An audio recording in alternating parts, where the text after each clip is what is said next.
কি খবৰ নতুন এটা ভিডিঅ'ত স্বাগতম জনাইছোঁ। আজি আমাৰ ঘৰ একদম সৰু সৰু ভাইটিকেইটা ভণ্টিকেইজনীয়ে মানে বিহু গাইছিলে। বিহু কি কয় ভোজটো আয়োজন কৰিছে দেখিছেনে ইয়াতে। তাকে ভোজ খাবলৈ নিমন্ত্ৰণটো দিলে আহিলোঁ আৰু হয় নাই। ব্ৰইলাৰ বধ হৈ গ'ল আৰু এইফালে ব্ৰইলাৰ গৰম পানীত দিবলৈ পানী গৰম কৰা হৈছে। আমাৰ নাচনীকেইজনী এইকেইজনী ধৰি এতিয়া বিহু খাই ধৰি নাচিব লাগিব। অঁ বিহু খাই আছে ভোজ খাই নাচিবি নাই। ব্ৰইলাৰ মাংস কাটিবলৈ হ'ব হ'বলা হ'ব। এইফালে আমাৰ ভিতৰত বনি আছে চাহ। আমাৰ দাই ছোৱালী ভণ্টিয়ে চাহ বনাইছে এইজনী। চাহ হ'ল নাই? চাহ হ'ল এয়া মিঠাই তিল পিঠা আৰু এইটো কি কি মিঠৈ এইটো পকা মিঠৈ নেকি? পকা মিঠৈ বেয়া মিঠৈ খাবলৈ দিছে। বেয়া মিঠৈ খাবলৈ দিছে বিহুৰ দিনা নহয় খাবলৈ বহুত টেষ্টি খাবলৈ ভাল টেষ্টি। এইবিলাক কি লাল চাহ বনি আছে এইফালে লাল চাহ বনি আছে চেনি নিদিবি আকৌ দেই। ব্ৰইলাৰ ঘচৰ কাট খাব লাগিব ভালকৈ ধোৱা। আৰু আমাৰ ইয়াৰ গাভৰু ছোৱালী চাউল ধুই আছে ভালকৈ ধো আকৌ।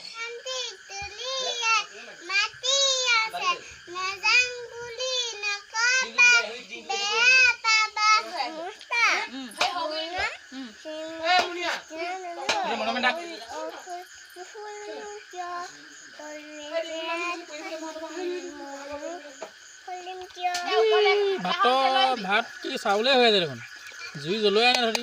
আমাৰ এইফালে ব্ৰইলাৰ পেটটো ঠিক কৰি আছে পচলাৰ লগত জলকীয়া ভাজি বনোৱা হ'ব। এয়া এইকেইজনী আমাৰ টিকটিলিকেইজনী আমাৰ এইবাৰ পেটু ভাজি বনাবলৈ এয়া ব্ৰইলাৰ পেটু চফা কৰি থকা হৈছে। আমাৰ মাংস কাটি আছে এইকেইটা নিদিলেও হ'ব পিছত খাই খালেও হ'ব। তামোল খাব নাপাওঁ তামোলৰ পিঠ যদি মাংসত পৰে খাবি আৰু। মাংস ভাজি বনাই আছোঁ দেখিছে নহয়। এয়া পিঁয়াজ দিয়া হৈছে তেলত। এইফালে আদা ৰচুন ৰেডি আছে। মছলাবোৰ আনিছিলোঁ মছলা পেকেটকেইটা খোল।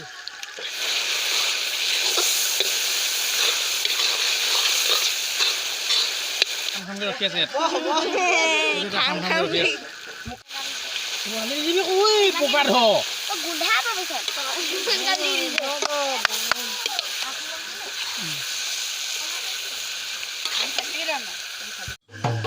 আমাৰ এই বিহু ভোজৰ মাজত ভাওনা ৰিহাৰ্চল চলি আছে।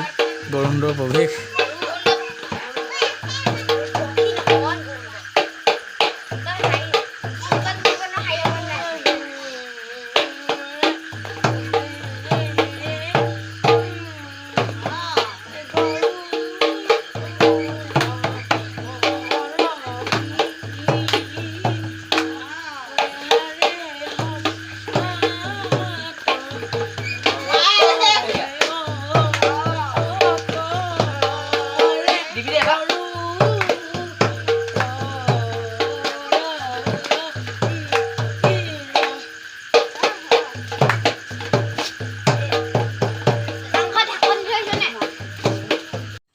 এইফালে আমাৰ মাংসত আলু মিক্স কৰা হৈছে। এইফালে ভাওনা আখৰা চলি আছে তাৰ মাজত আমাৰ এইফালে বিহু ভোজৰ আয়োজন চলি আছে। এয়া মাংস আলু বনি আছে তো আকৌ চাওক এইফালে আকৌ কি কয় ভাওনা আখৰা অলপ চাই লওক নে কি কয় ব'লক।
বিনতা নন আকালতে কিয় দিব খোজা নিজৰ জীৱন অৰুণ ঘূৰি যা নিজ ৰাজ্যলৈ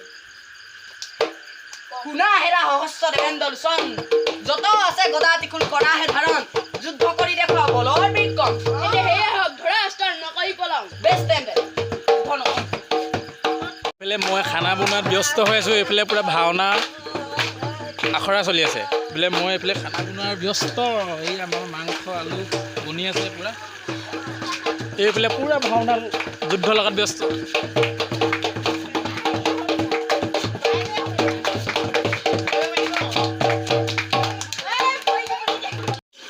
ভাওনাৰ ৰিহাৰ্চল চাইছে মাংসটো অলপ ধ্যান দিব লাগিব না নহ'লে মাংস খাবা চেচ হ'ব অমিত পানকৰ সেই চিৰ চেনেহৰ পূজ্যপদ জননী অত্যাচাৰ কোন পুত্ৰ হৈ যাব কোৱা দাদা তুমি পাৰিবা সহ্য কৰিব দিনহীনা হ'লেও মাতৃৰূপ মোচন কৰিবলৈ বিশ্ব ধ্বংস কৰিব পাৰোঁ মই এটি পলকতে কোৱা দাদা বাক ৰস্ববৰ্ণ কৃষ্ণনে চেত এঙাৰ ধুই কি নিকা কৰিব পাৰিবা দাদা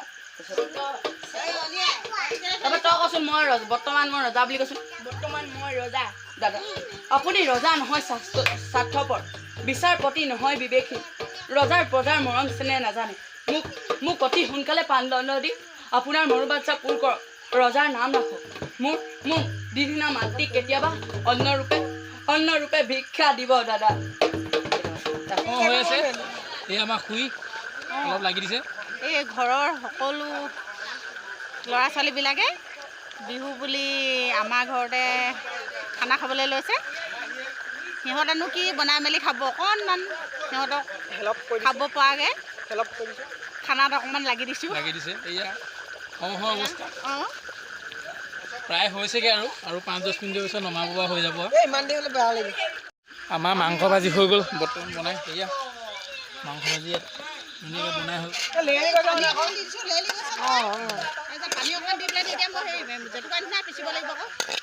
এয়া আমাৰ জলকীয়া ভাজি পচলা কল পচলা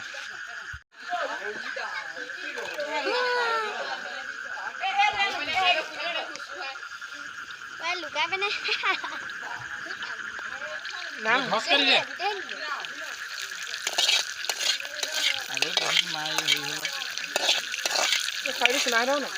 আদা ৰচুন দিল চুঙুৰি জলকীয়া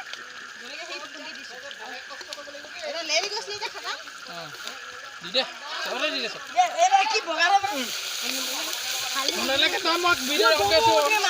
নহয় কেলৈ গম হ'ব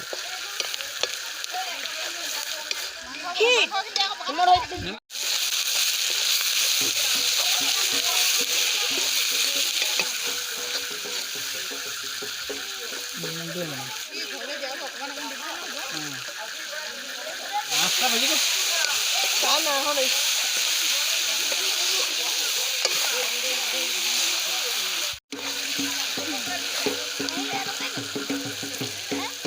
মানকনে ঢেৰ নহয় ন কথা লাগিছে